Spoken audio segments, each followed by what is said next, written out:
Hello everyone, and welcome to Songs by a Fireplace. Great job the other night picking out Simple Minds, Don't You Forget About Me. And we didn't. What an awesome tune. Tonight I am doing a song from a 1960s English pop, rock and roll band. One of the biggest bands of all time. Unfortunately, a couple of the members are no longer with us. There's just a enormous story and a lot of history and a ton of songs that they put out, and some of them have continued on, went to solo careers, and of course without the other band members right now, just keep pushing through. So awesome, they're awesome. Okay, so trivia questions. Question number one. Who was their initial bass guitarist? And question number two, once again, I may have asked this before because I did do one of their songs before. How did they get their name? How did they get their name? And question number three, where was this song that I'm going to do written? So there you go. 1, 2, and 3. Plain and simple.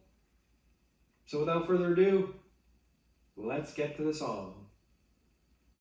Welcome back, everyone. All right, got the Les Paul out, hooked up to the Fender, looking for group artist, name of the song. Hope I do the song justice, and if not, I'm just a drummer trying to entertain you folks with a guitar. All right, so here we go. Hopefully I can hold on to this one.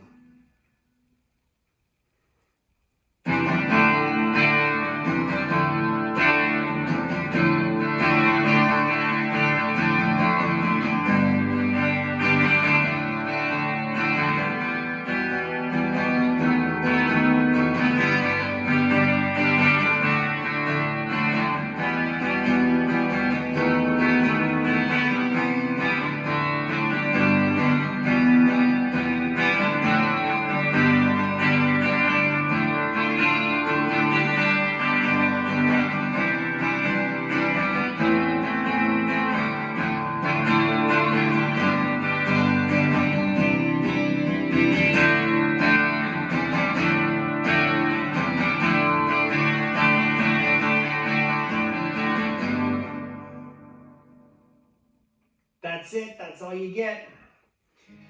Hope that's enough as usual. Let me know what you think. Let me know you're out there. Otherwise, wash your hands lots. Don't text and drive. Exercise, and maybe don't socialize too much right now. Wear a mask if you can. Say a prayer for all the healthcare workers and for all the sick people out there. And for God's sakes, yep, be kind to each other. Talk soon. Welcome back. All right, so this is the part of the video again where I give you all the answers to the questions, including the group artist, name of the song. So if you're not ready for it right now, I will give you a couple of seconds to pause the video. All right, so hopefully you were successful in guessing. Song number 67 was I Want to Hold Your Hand by the Beatles. Yes, the Fab Four. Song was released in December of 1963 in the US. It actually became their first #1 hit in the US. They had released other songs but didn't quite get up the charts as high, so this was their big deal breaker. The B-side of the US single was actually I Saw Her Standing There, so double bang for your buck again. So of course we're talking about John Lennon, Paul McCartney, Ringo Starr, and George Harrison. I know there were a few other other members that came and went during their time, but they were certainly known as the Fab Four. So having said that, one of my first trivia questions was who was their initial bass guitarist? So it was Stuart Ferguson Victor Sutcliffe. He was a Scottish painter. I believe John met in art school.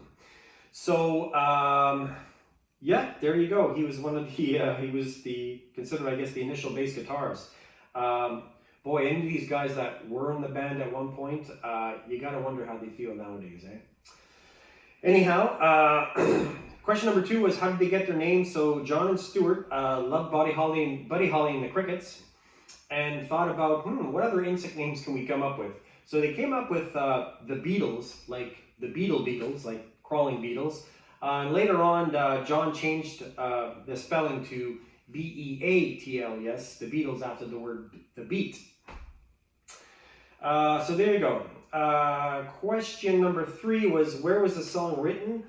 57 Wimpole Street in London. That was Paul's girlfriend's parents' house at the time. His girlfriend was Jane Asher. So apparently him and John did a lot of writing in that house. Again, how cool would that be to be living in that place right now? And I know when recently when James Corden did car karaoke, if you haven't seen any of that, Google that, car karaoke with Paul McCartney.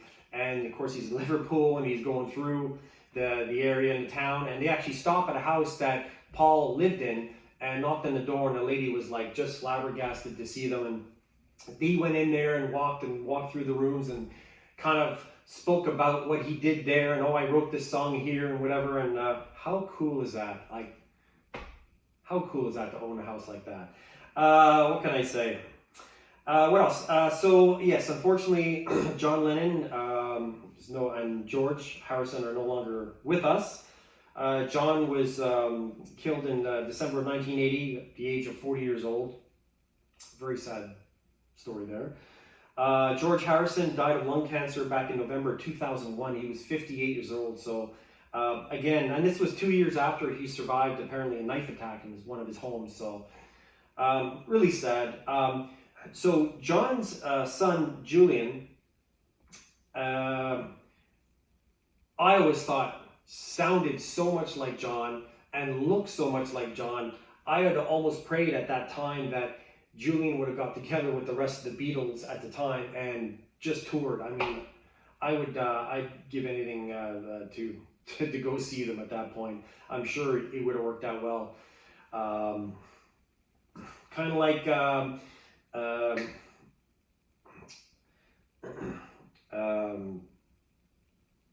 Deacon Fry, sorry, my mind, losing my mind at my old age. So Deacon Fry, Glenn Fry's son, did similar thing. He toured with the rest of the Eagles, and I got to see them and stuff. And yeah, same thing. He looked like his father back in the 70s. It's just unreal, the resemblance he had. So same thing would have been really cool, I think, with Julian.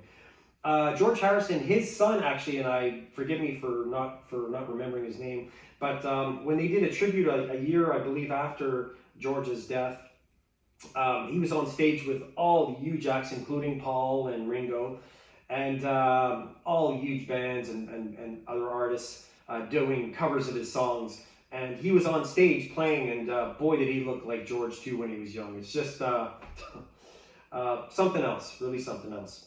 So that's it for now. There you go.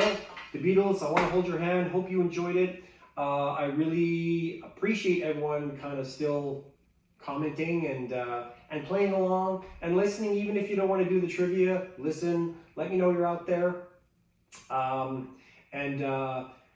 Right near the end of this video, on this side in this corner down here, you'll probably see a fireplace pop up. It's a subscribe button. Please subscribe if you like what I'm doing. It doesn't cost anything. You just got to have an email address, I guess. That's about it. I don't send you anything. I don't sell you anything. No one sends you anything. It's just letting me know that you're out there, and then anytime I post something, you'll get notification if you choose to. So anyhow, appreciate all that. Take care, guys, and we'll talk soon again.